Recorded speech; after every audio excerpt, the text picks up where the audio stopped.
Vamos curvar a cabeça para uma palavra de oração neste momento. Soberano Deus e amado Pai, queridos irmãos, as minhas palavras aqui, domingo de manhã e em outros eventos da igreja, tem sido dado uma ênfase ao futuro da igreja e um futuro próximo. Um futuro que está chegando, o futuro de 2 anos daqui para frente, porque do ano 40 em diante nós vamos dar uma guinada nos nossos projetos.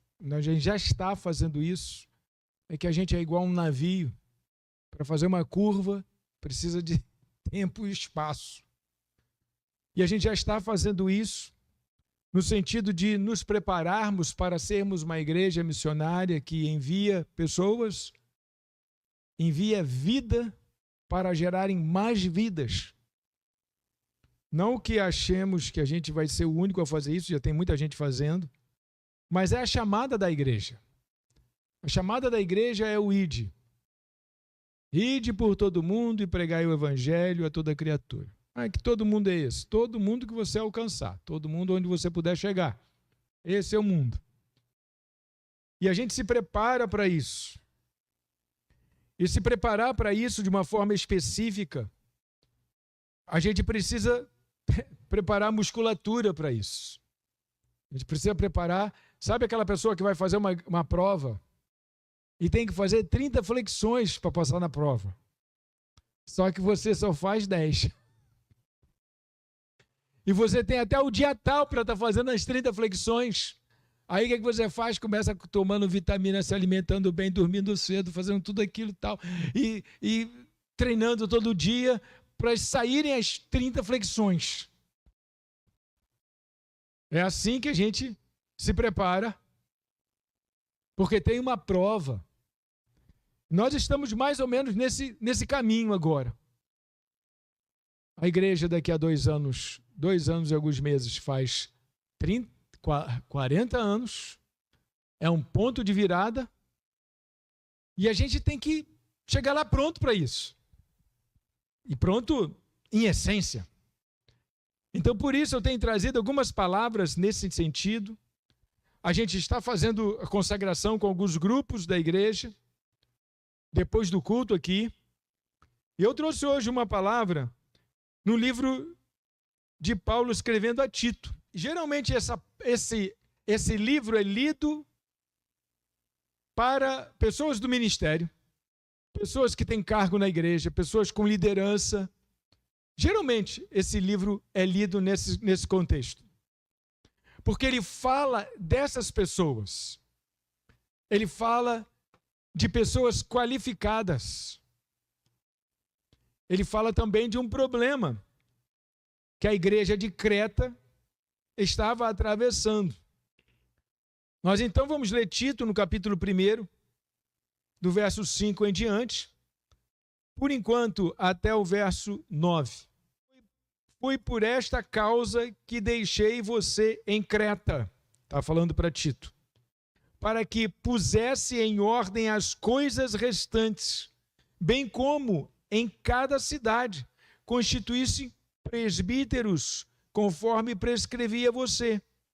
Alguém que seja irrepreensível, marido de uma só mulher, que tenha filhos crentes, que não são acusados de devassidão, nem são insubordinados. Porque é indispensável que o bispo, por ser encarregado das coisas de Deus, seja irrepreensível, não arrogante, alguém que não se irrite facilmente, mas não apegado ao vinho, não violento, nem ganancioso. Pelo contrário, o bispo deve ser hospitaleiro, amigo do bem, sensato, justo, piedoso, deve ter domínio de si, ser apegado à palavra fiel, que está de acordo com a doutrina, para que possa exortar pelo reto ensino e convencer os que contradizem este ensino. Gente, geralmente essa passagem é lida no dia da ordenação e etc. Mas no dia da ordenação, o moço já foi escolhido, o pastor já foi escolhido, o presbítero já foi escolhido, está ali. É uma palavra proforme nesse dia. Muito provavelmente essa pessoa não será desescolhida naquele dia de ser ordenada, não será desqualificada naquele dia. O que eu acho, inclusive, dentro do meu ponto de vista, né, isso é uma questão de ponto de vista, que esta palavra deve ser pregada para a igreja muito antes desse dia, do dia de imposição de mãos e de separação do ministro. Por quê? Por uma questão muito simples, irmãos. Não só para dizer como deve ser esse homem de Deus, esse enviado, não só para dizer isso, mas também para estabelecer as regras dentro do grupo de quem está apto para esse id, quem está apto para a missão. Se eu tenho 50 pessoas aptas para a missão num grupo de 1000, eu não tenho 1000 opções, eu tenho 50 opções.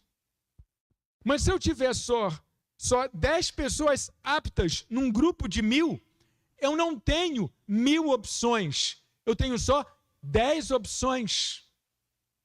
Porque as opções, elas são entre os aptos e não entre o todo. Então, como é que você sabe que você pode ser escolhido, por exemplo, para a equipe missionária?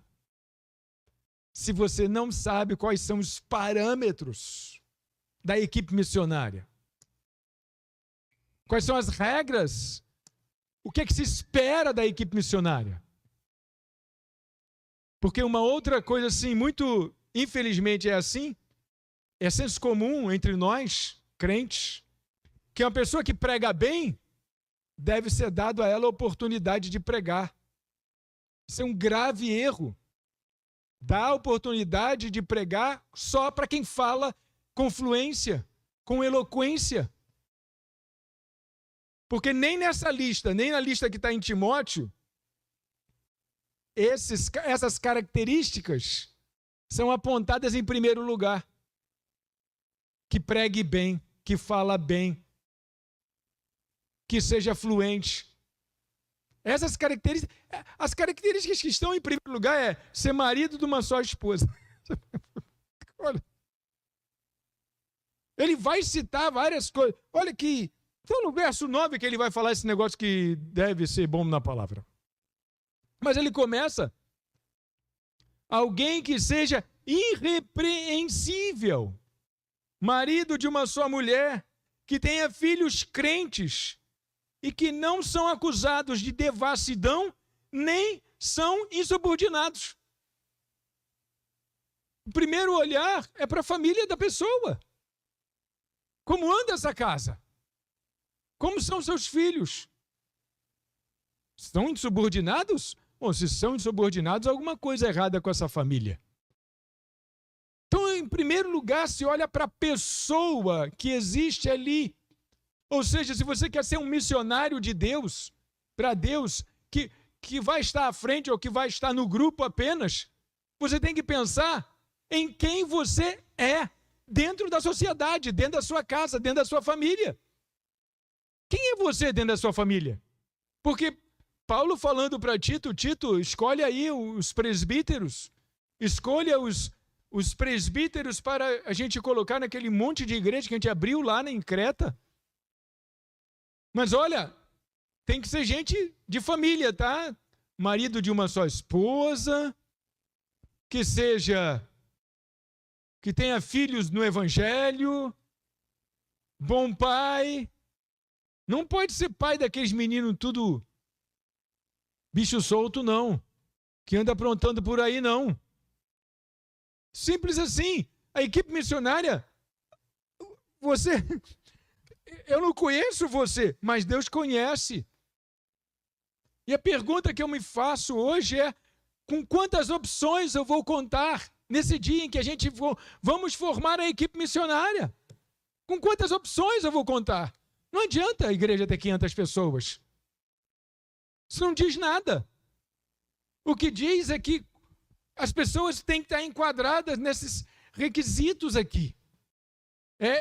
Porque é indispensável que o bispo, e aqui lê-se, né, o líder espiritual, o pastor, por ser encarregado, que o bispo, por ser encarregado das coisas de Deus, seja irrepreensível, não arrogante.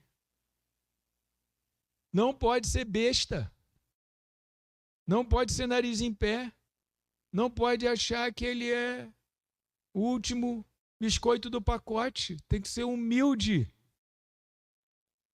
Alguém que não se irrite facilmente. Você é nervosinho.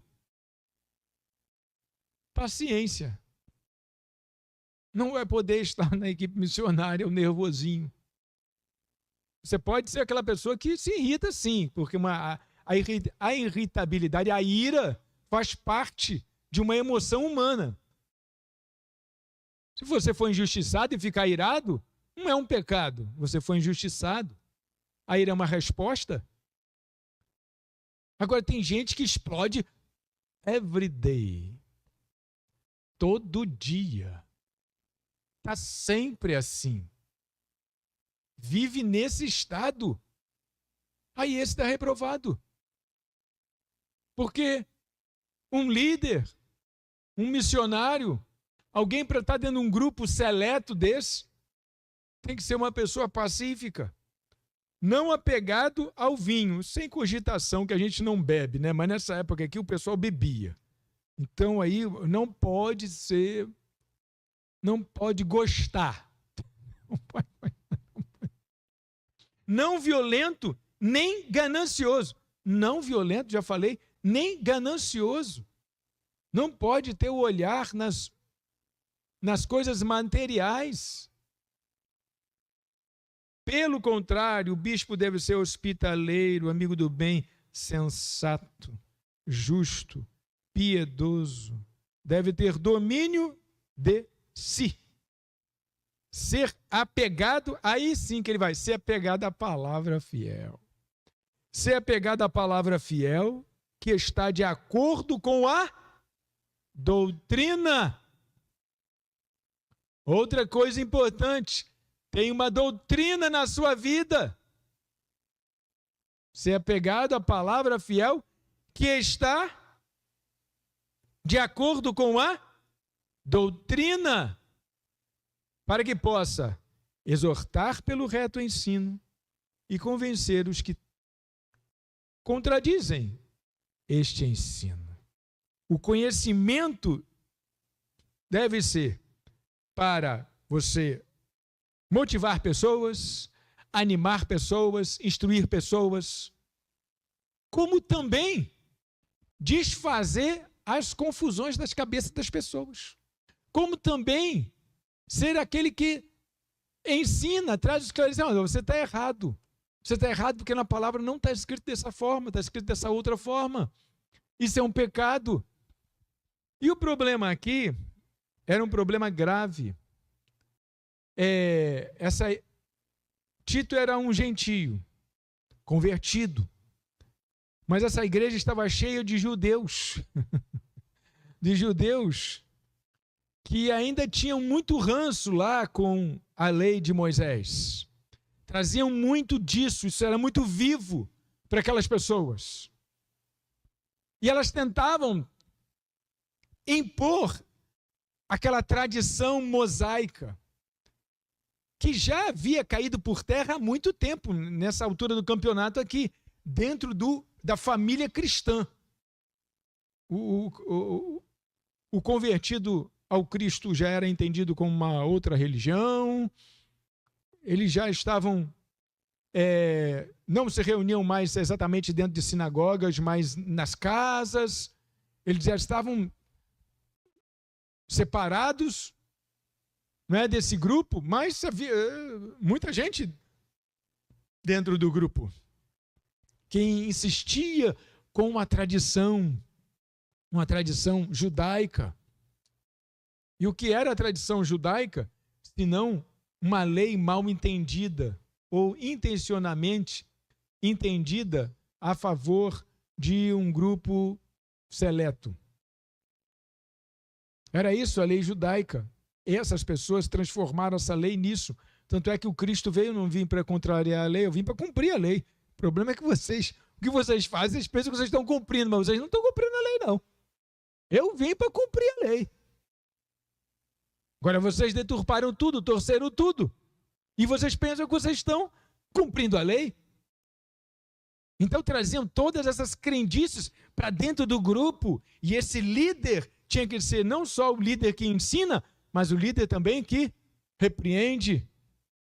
E diz assim, não, está errado, esse negócio aí está errado. Você não pode ser santo porque você tem um comportamento tradicional. Ah, eu sou santo porque eu jejum toda semana. Você não pode ser santo por causa disso. Eu leio a Bíblia todos os anos, ela toda. Você não pode ser santo por causa disso. Eu sou dizimista fiel, não falta R$1 do meu dinheiro naquela igreja, todo mês eu levo. Você não pode ser santo por causa disso. Isso são doutrinas. São regramentos do grupo. Isso não faz o grupo ser santo. O que faz o grupo ser santo é a sua essência. É o que nasce dentro do seu coração, a sua devoção íntima com Deus. É o que faz o grupo ser santo. E essa galera, era isso que eles queriam impor. Eles queriam impor práticas que diziam que uma pessoa era santa. Que diziam que uma pessoa era consagrada. Ora, consagração, você pode medir por essas coisas? Você pode medir consagração porque eu venho de paletó para a igreja? Você pode medir uma coisa dessa? Irmão, se eu estivesse aqui de camiseta, a essência continuaria a mesma, mas você veria outra pessoa. Pessoal que me encontra no valão fazendo caminhada, com aquele tênis bonito que vocês me deram, nem reconhece o pastor. Quando olha, o pastor! Como se o pastor não caminhasse. Como se o pastor... De camiseta. Meu Deus, olha! Como ele é tão diferente. Mas isso aqui é doutrina, isso aqui é convenção. Que qualquer dia vai ser abolida, mas tudo bem. Depende da cultura. Depende do jeito do grupo. Depende dos acordos que sejam feitos. Agora, o que diz que uma igreja é santa é o que ela tem no seu coração. Se essa palavra está dentro do seu coração, se essa palavra está dentro do seu coração e sua doutrina. E eu, para terminar, eu vou ler mais uma parte, que essa aqui é a parte que eu achei bastante interessante, verso 10. Porque existem muitos, aí ele vai falar dessa gente que eu já comecei falando, existem muitos, especialmente os da circuncisão, que são insubordinados, falam coisas sem sentido e enganam os outros. É preciso fazer com que se calem, porque andam pervertendo casas inteiras, enganando o que não ensinando o que não devem, com a intenção vergonhosa, ai meu Deus, de ganhar dinheiro. Uau! Estavam fazendo a igreja de negócio. Foi um dos cretenses, um próprio profeta deles, que disse: os cretenses são sempre mentirosos, feras terríveis, comilões, preguiçosos. Gente, até um dito popular entrou na Bíblia. Tem um dito popular que faz parte da Bíblia, um dito popular cretense, definindo quem eram os cretenses. Este testemunho é verdadeiro. Portanto, repreenda-os severamente para que sejam sadios na fé e não se ocupem com fábulas judaicas. Aquele legalismo todo dos judeus, ele foi chamado de fábulas judaicas, isso é coisa de cabeça de judeu. Isso são historinhas lá do tempo de Moisés, nem com mandamentos de gente que se desvia da verdade. Que moral tem aqueles que se desviam da verdade para falar alguma coisa? Então Paulo está dizendo, esse cara, essa pessoa que ele está deixando lá, o Tito, ele precisa ser uma pessoa corajosa, e ele era uma pessoa que conhecia a palavra e que tinha as condições de escolher os presbíteros dentro dessas qualificações aqui. Não poderia ser alguém descompromissado com a palavra e escolhendo qualquer um só porque era bonitinho. Todas as coisas são puras para os puros, mas para os impuros e descrentes nada é puro. Porque tanto a mente como a consciência deles estão corrompidas. Tipo assim, gente, o que é importante é a tua mente pura diante de Deus. E quanto a isso, ninguém pode julgar você, só o Senhor. Nós somos julgados por aparência, nós somos julgados pelo nosso jeitão, a gente é julgado pela maneira como a gente chega e etc e tal. Mas isso não pode, em tempo algum, nos definir diante de Deus. O que nos define diante de Deus é um coração puro, é uma alma lavada, uma alma limpa, uma alma tranquila. Muito embora roupa seja importante, comportamentos clássicos sejam importantes, muito embora tudo isso é importante para dar o exemplo, para expressar a presença de Deus no lugar aonde você está, tudo isso é importante, mas não são essas coisas que Deus procura ver. Toda pessoa santa se comporta dignamente, toda pessoa pura se comporta com retidão, com honestidade, com hombridade, toda pessoa faz isso. Mas nem toda pessoa que faz isso tem esse coração puro, porque olha aqui, os camaradas estavam fazendo coisas maravilhosas dentro da igreja, mas era com intenção de dinheiro. Afirmam que conhecem a Deus, mas o negam por meio do que fazem. É por isso que são abomináveis, desobedientes e reprovados para qualquer boa obra. Porque são desobedientes, abomináveis, são reprovados. Negam por meio do que fazem. Não tem jeito. O coração de uma pessoa boa, ele vai fazer com que ela seja uma pessoa boa em suas práticas também. O coração de uma pessoa santa vai fazer com que ela seja uma pessoa santa em suas práticas também. O coração de uma pessoa reta vai fazer com que ela seja uma pessoa reta em suas práticas também. Agora, nem todo mundo que você vê por aí cumprindo a lei é reto. Porque essa análise tem que ser feita de dentro para fora e não de fora para dentro.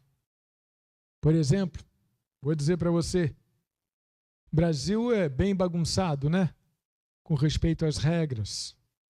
Nós brasileiros, nós não temos o cuidado de cumprir as regras. E aí, falando, por exemplo, em regras de trânsito, as pessoas não ligam muito para avançar um sinal, parar numa faixa, para pedestre. As pessoas não ligam muito para isso, aqui onde a gente vive. Passa, dá uma olhadinha rápida, tal, e vai embora, tal.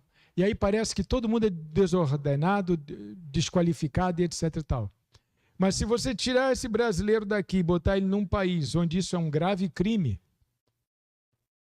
bota, por exemplo, numa Inglaterra, por exemplo, que as regras têm que ser cumpridas e os carros param. E as coisas acontecem. Aí você vai pensar que todo mundo ali, poxa, o pessoal aqui é tão bom, né? Tão melhor do que lá. Não, não é tão melhor do que lá. O pessoal aqui é igual de lá. Só que aqui, escreveu, não leu? Pois é. Aqui é assim que funciona. Escreveu, não leu, já sabe. Não é que eles são melhores. É que aqui as regras são cumpridas. Então uma pessoa não pode ser julgada apenas porque é um cumpridor de regras. Porque às vezes ele está cumprindo regras até mesmo para continuar vivo. Não é porque ele é bom, é porque ele quer continuar vivo. Então ele está cumprindo as regras. Mas dentro do ponto de vista lá de Deus, ele olha de dentro para fora. Então você tem que ser bom por dentro. Se você for bom por dentro, vai aparecer do lado de fora. Agora, se você não for bom por dentro, não vai aparecer do lado de fora. E se você tentar fazer aparecer, se tiver um psicólogo por perto, ele já vai classificar você na formação reativa. Vamos curvar então nossa cabeça para uma palavra de oração. Soberano Deus e amado Pai,